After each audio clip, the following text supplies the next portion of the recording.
Hey guys, welcome to the Tech Points Africa podcast. My name is Muiwa. My name is Oluwanifemi. I'm Emmanuel. And I'm Tage. So we're recording this somewhere in Ife, in our hotel room in Ife. The entire Tech Point team is on a retreat to Ife, seeing the wonderful things happening here. You'll hear more about it later. Anyway, so let's just go straight to what has been going on this week. There's some good news. Startups raised money. Yes. SeamlessHR. Yes, SeamlessHR. Undisclosed amount, but it's a seven-figure amount. Seven-figure amount. What did they do and what are going to do? So, they started off as in Insidify.com in 2013. Okay. So they help companies review job applications and select qualified candidates. So basically like a job aggregator site. Okay. But like later, after interacting with customers, they pivoted to this HR and payroll software that has different features. So they call themselves an enterprise-grade cloud-based human resource management software, right? So what they do is manage the HR and payroll. So it's requests. like a SaaS platform, software as a service platform. Exactly. So and they charge based on that. Everything. Exactly. So they raised some undisclosed amount too last year, but we had this 150K from a US-based Tofino Capital firm. Okay. And this year last week they raised, 7 figures, some undisclosed still. I mean, they want to become the Workday of Africa for Africa. So like most of us know, Workday is like an HR and payroll software. So but like it's bigger than that. They're even listed on the Workday is listed on NASDAQ. Exactly. I checked their share price. They're like above $200 per share. Wow. Very big company. So they want to do the same thing for Africa and everything. So they're going to expand across Africa with that. Exactly, yes. So they're in Nigeria and Ghana. They want to do, Pan-African expansion. Okay, interesting stuff. Expansion. And then talk about the expansion. Another startup of sorts. It's a startup. WeMedia. Yeah, eMedia. You guys became WeTracker. Yeah. It's Kenya, based in Kenya, I believe. Based in Kenya. They also raised... They raised $400K in seed funding. Wow. Okay. So they have... That's media. WeMedia, yes. Yeah, media. It's interesting. I mean, the last time... Was it earlier this year that Steers announced raising... 600K. Okay. So they have, like you said, WeTracker, and they have this intelligence data platform. Gadgets Africa. Africa, and the Gadgets Africa. Consumer based, just like Tech Points. Exactly. Media things. So, I mean, it's good that like money is coming to the media space in Africa and everything. So good for them. They're expanding to South Africa and Kenya. No, South Africa and Ghana. They have presence in Nigeria and Kenya. So they want to, they now do subscription-based model to their platforms. Subscription-based. Yes. How is that working out for them? Well, I mean, the founder said it's working out pretty good for them. Any they're witnessing numbers? 50% month to month since 6 months ago. 50% month to month. I mean, if you had one this month, and then you had 1.5. 1.5, yeah. Or you had 2 this month, then you had 3 next month. That's 50%. Exactly. So he didn't give specific numbers. Yeah, 50%. Because the subscription model in Africa is just tough. Yes, so a total challenge. There was something that I saw, like that he mentioned. Was it the founder? Very interesting. He said in Africa most advertisers prefer to spend money on Facebook and Twitter to advertise. They don't have much spend for tech media because they see them as blogs. Exactly, which is something that seen as blogs is something that Tech has actively fought against since its existence. So we can relate to it definitely. I don't know why it's like that. I see it online a lot. Oh, tech blog. So social media is a very huge competition for news media. Definitely. Yeah, even all over the world. Even in whether you're a Wall Street Journal or whatever, people prefer to spend their money. They have a bigger budget to advertise on Facebook, Google, media. Twitter, because they can specify what they want and they can follow track very specifically, as opposed to demographics, as opposed to a banner on the website or is it a sponsored post. But what will it take for readers to actually pay for news? I think it's a culture shift that will have to happen, right? And we're already too used to reading content for free. For free, but again, the thing is, you just have to find the niche, I guess, which is what they're trying to do with data. Yes. So if you can find specific kind of people that would pay for what you are doing, even if they're not a large volume, which is why I'm asking, what's their subscription base? Number, But anyway, we'll be watching. Good luck to them We're for now. watching. Yeah. So, but do you think that's the best way to go for media companies? And you know, because it's hard. What if to you combine both of them? Is it possible? subscription and ads. Like so a freemium model, ads Yeah. and subscription. Yeah, I guess it could work. So your ads will now be at a premium rate because they know that everybody that is reading your website kind of I think these guys have like a one-time fee of $8, right? $8 one-time fee I forever. think so. Yeah, I'm not really. I'm Oh, not pretty interesting. sure, but should be So around for that that. $8, you can read any forever. You can read any post. Yeah, That's so quite cheap. $8 Yeah. is around I don't know if it's 4,000 naira. They might decide to.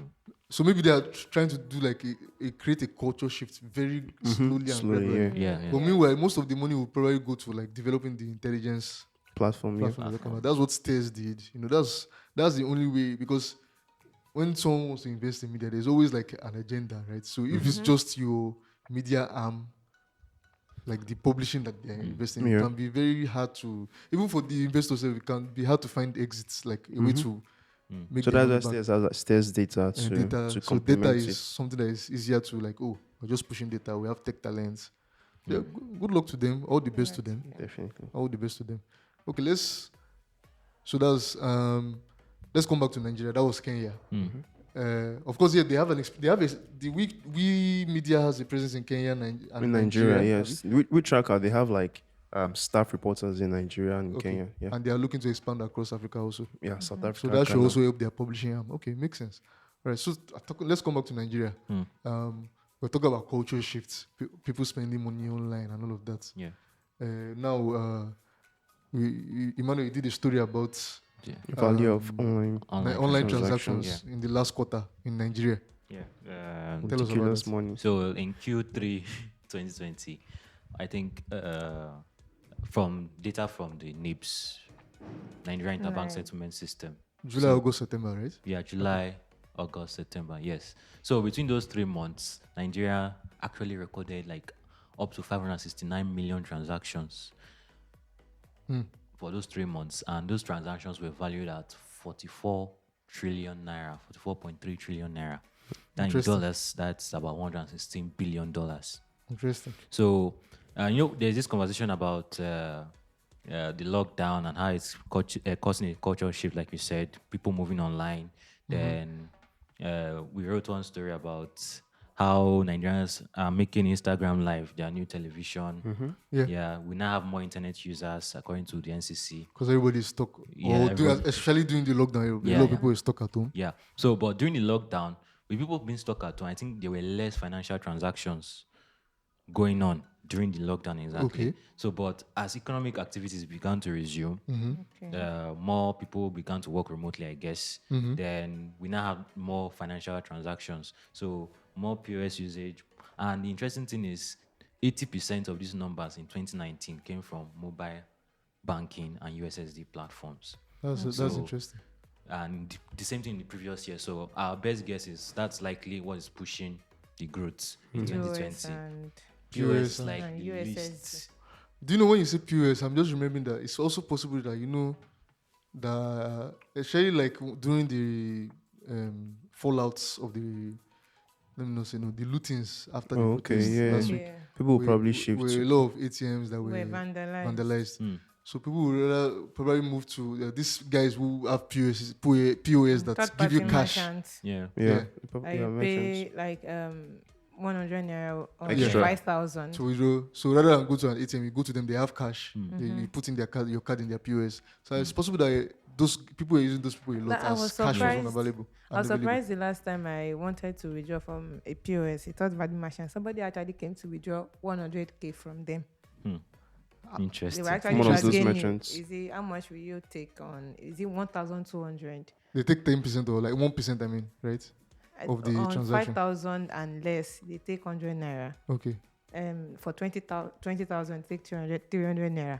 Oh. So that guy was negotiating like, will you take 1,200 for 100,000? I was wondering, like, 100,000. people actually come Why to can't So I you always, go I to- always withdraw wonder that how much. secure are those guys, because if people know they have cash, can they rob them? Oh, so they are not that secured. My a cousin of mine was actually robbed coming from the bank with huge amounts of money. She runs a POS business. Wow. So she was robbed because So they that one is finally never knew that safe this too. is Yeah. tracked her movement, they studied her. But I think if you can play your cards right, but holding such large amounts of cash in a shop, It's very risky. It's very Very risky. risky. Yeah, but interestingly, I think we're going to see the effect of that scenario you just described in Q4, October.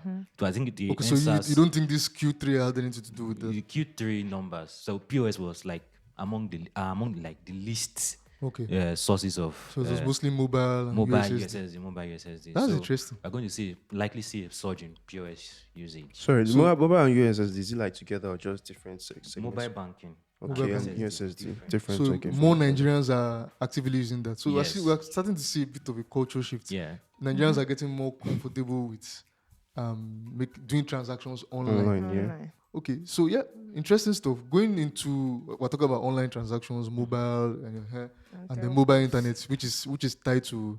Anyway, let's just use that to segue into MTN. MTN Group MTN Group, yeah. sold their they stake in Jumia. Jumia, like one of Africa's biggest e-commerce companies. So Jumia shares began to let me even start from the beginning. So remember, Jumia was like one of the first investors in You mean MTN was yeah. one of the first investors. MTN Group, the South Yeah, African MTN company, Group, was one yes. of the first investors in Jumia, Yeah, so along with Millicom and the Rocket Internet. Rocket Internet. Rocket Internet. I Yeah. think Goldman Sachs too was among AXA, the all early of them. investors. So I think Jumia was the highest. They had the highest shares in. Oh, why do I MTN. keep doing MTN, that? yeah, MTN had the highest shares in Jumia. Yeah. So it was about 41% when Yeah. they invested. So as more investors began to come into Jumia, MTN's Their stake reduced. Yeah, reduced. So I think go to 20% at a point, if I'm not 20%, mistaken. yeah. So when they sold their stake this last week, it was 18.9% Okay. stake they had Okay. left, and So how much they made how much? on they selling made the stake? about $142 million. Is that not less than what they net originally proceeds? Net proceeds. Net So proceeds. what they sold it for should fall between $250 million. Okay, so what is taking away the and giving us the net? Yeah, I'm not sure what is giving us that net. Well, I profit. think that's lower than What They're they invested expecting. in. Yes. Okay. So what they were expecting was $600 600, million yeah. from Yeah. a 40% or that was okay for 40% stake. Yes. Okay. So If when you- you consider that their stake has been Diluted. So Yeah. the money to be diluted. yes, money has been diluted too. 40%. so where did is 600 it tax? million. They lost all of some of that 202 or what? Ah, when you not- say 142 net. Net proceeds. Net I'm not proceeds. sure. Probably the original amount they invested versus Oh, the okay. amount they sold it for. Okay. So when you subtract Subtract that, it. you will get 142 million. So it's to add 142 million to what they invested in. To what they invested. Yeah. So that's what happened, and so I think they just took advantage of this period to cash out because Jumia shares began rallying. You know, the whole debacle that happened in 2019, where Citron Research, Yeah, the short said- selling Shorted- guys, the shorted guys that their tried to short stocks. sell them. so that research actually crashed their stocks to single-digit numbers, and it went as low as $3 as at March. So, but after the lockdown, the shares began to rally. So by March, Rocket Internet sold up their Left, stake. so- After that initial rally in March, then April, May, June, Jumia shares skyrocketed. MTN announced they wanted to sell. The shares began to fall down a bit. That was around July. Yeah. Yeah, so MTN announced they wanted to sell. The shares began to, when they released their financial reports, the shares crashed Wow. back down to single digits. Then Andrew Left came and The Citron guy. yeah, it came and And said, "Oh, That was his plan anyway. Stocks are He good. first made the stock go down, oh, then crap. they call it they borrow shares from shareholders. Then when they now write another report, it goes up and Goes they up, now cash yeah. out. Oh, But crap. did it go up after he said? After that, from single digit number, I think $7 or $6, it went back to $17, $18. After he said- After he said that, Listen to this, it just reminds me of Billions, the series. That's what happens. These short sellers, they can be that They're crazy. crazy, man. Like, no, he actually said Jumia shares will go as high as $50, $4 billion valuation, Interesting. and Yeah. everything. So, but immediately it went to 17. MTN cashed out. just catch that. Like, take it, just bow out while it's still good. 17 to 15. But what that thing is, that guy is doing, it doesn't amount to fraud because I know even in the US, I think they the allow SEC short selling. The SEC, Is if you're directly involved with okay, it, like then you get then- charged with fraud. But if Oh, you're just So, making but doesn't second it guesses. violate good faith? Like, No, not really. so Short selling is a business. It's a business. Like it's Serious. a business in the US. Like Crazy stuff. yeah. it's Anyway, really we'll talk about crazy. fraud. Just people remember fintech fraud that happens in Africa, in Nigeria as a Yeah. whole, and then someone is trying to tackle it. Yeah, former. Not the first person anyway. Yeah, not the I was about to first. say that. But this is particularly interesting because it kind of expands it to cover almost every sector Okay. in Nigeria. So the former Okash CEO and managing director, his name is Darlington Onyagoro. Yeah. He said he's launching a new. He actually launched it. The website is actually live now. A blacklist for chronic debtors, people that go from one platform to the other, borrow from branch, borrow from carbon, borrow. So apparently, listing on a credit bureau, and you offer or you supply data to the credit bureau for free. But when you want to request data, they charge you a very substantial amount of money. So for them to beat down the price for you, you have to perform like transactions in large volumes, like several API calls up to millions. They can beat it Which only big guys can do. only big guys can do. So he wants it to be available for small guys, people giving out loans of 100K and less. Okay. So once you are listed on a blacklist, and the API call will cost between 30 naira to 50 naira per call. Then if you are searching manually, it will be 200 naira, searching the website manually. Then beyond that, is not allowing individuals and other kind of corporations to access that blacklist. So not just Not just fintech. online loaning No. platforms. So Different kind of corporations. So if someone leaves your company and he defrauds you, you can blacklist him on the blacklist. So, So if you when want to get hired in another place, if you want to yes, check the the next person's- employer can search the blacklist. to but how see- do you prevent people Exactly using it for fake blacklisting. I mean, Yeah. like Yes, if so- someone- vindictive purposes. Vindictive purposes. When I asked him about it, he acknowledged that, oh yeah, it's possible that this platform could be used for fraudulent purposes. Like people could blacklist you for no good reason whatsoever. That's So bad. he's I am saying, an hater. so what he gave, I was not convinced, but yeah, it could probably work. He said, oh, you will be charging you 1,000 naira to blacklist someone.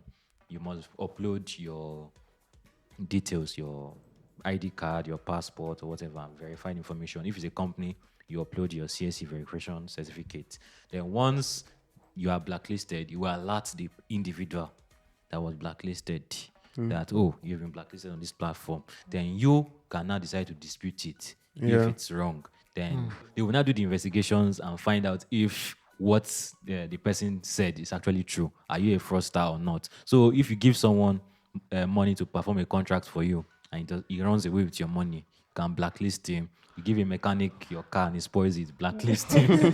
That's quite a very ambitious Yeah, it's project quite this guy is trying to ambitious. take on, because the way is, I mean, as opposed to how Voyance was supposed to, Voyance, the other one we Yeah. talked about in previous episodes, where it's focusing on just fintech platforms, This guy is trying to make it, everything. the scale is so large that I don't know how practical it will be, but I mean, he knows best and we will be watching. Yeah. Because that's a very huge scale he's trying Too to huge. approach. Huge. Yeah. Well, anyway, before we go, let's not forget to remind you that the West African Startup Decade Report is still Out there. up. Yeah, still out there. Interesting insights that we can get from it. Nifemi, tell us one of the insights. Okay, so one of the things we found out from the report was that like out of the 51 startups that were sampled that raised up to $1 million and more in the past 10 years in West Africa, only 14 of them raised $10 million and more in West Africa. And these people, I think they are called gazelles. Well, not necessarily, but yeah, it's a term that I used to describe, to describe rather, yeah, this set of startups that have raised like Between 8 50 figures of is it 8? Yeah, 8 figures. Or the valuation is above $100 million. Exactly. Yeah. Yeah. And Paystack, the one that Paystack just exited, that was 2 not weeks ago. included, right? $200 million. That was not included in the report. No, it report. wasn't, but I mean, Yeah. it just Yes. shows, I mean, the report is 2010 to 2019. 2019. Yeah, and of course, also of those 51, only 2 West African startups raised above $100 $100 million million. million. in the last 10 years. And they Yeah. have expert founders. Yeah. I'm not saying anything. Those I'm two, just saying. those two have Those expert two have founders. expert founders, So you yes. need to have an expert founder before you can raise above $100 million. Well, Okay, apart from Paystack has proven that Well, Well, place not like a the raise, raise. that's more like an acquisition. Yeah. If it was Okay. a raise, probably Okay. Priska would have raised 200 million. I mean, Yeah. is To it value safe at to 1 say billion. them to say their names now? You just find out in the report. Oh, Yeah, that's sure. true. Yeah, You no, can- no. Just find Yeah, out you'll in find the out in the reports, report. yeah. You go to intelligence.techpoint.africa, and then you'll find out who these startups are. And many other Exactly. insights that we've shared over the And past only one weeks was not Nigerian. of the expert Exactly. founders. No, of the 14 startups that Raised Wow. above 10 million. so 13 of them were Nigerian startups. Oh. Interesting. Wow. Wow. Mostly Nigerian startups. Interesting. Well, So Nigerian first. intelligence.techpoint.africa. Of course, we'll put the link in the episode note and the description so that you can get. Your copy. And of course, if you are listening for the first time, you can get the podcast. Anywhere you get your podcast, Apple Podcast, Google Podcast, Stitcher, iHeartRadio, Spotify. Yes. Please don't forget we're no longer on SoundCloud, so you can get new episodes where in platforms I just mentioned. And of course, you can also go to podcast.techpoint.africa to access all of these episodes. If you don't want to use any of these apps, you can just go to podcast.techpoint.africa. You can search for episodes with keywords and all of that. You can find them there. Parting words. Coronavirus is still outside. Keep yourself safe. Exactly, yes. And greetings from Ife. Yeah. If you're in Yeah, Ocean please, State, Nigeria. And you can also find out why we're in Ife in the report. Oh, yeah. Yeah. True. Exactly. Scouting for the next. Nice one. Okay. All right, so True. take care, guys. We'll catch you next week. Bye. Yeah, bye. Bye.